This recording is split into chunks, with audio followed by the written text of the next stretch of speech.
সংবাদ সম্মেলনে সালারিয়া জানান, ইরানের মহাকাশ শিল্পের বর্তমান প্রকল্পগুলোকে কয়েকটি প্রধান খাতে ভাগ করা হয়েছে।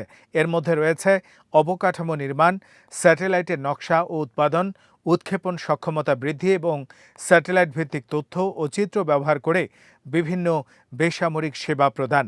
তিনি বলেন, এসব প্রকল্প শুধু চলতি বছরেই সীমাবদ্ধ থাকবে না, আগামী কয়েক বছর ধরে ধাপে ধাপে বিভিন্ন প্রকৌশল মডেল, প্রোটোটাইপ ও পূর্ণাঙ্গ স্যাটেলাইট প্রস্তুত করা হবে।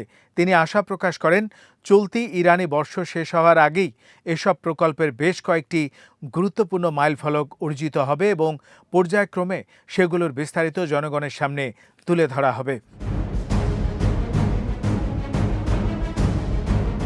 ইরানের অন্যতম গুরুত্বপূর্ণ প্রকল্প হিসাবে নাহিদ-3 যোগাযোগ স্যাটেলাইটের কথা উল্লেখ করেন আইএসএ প্রধান।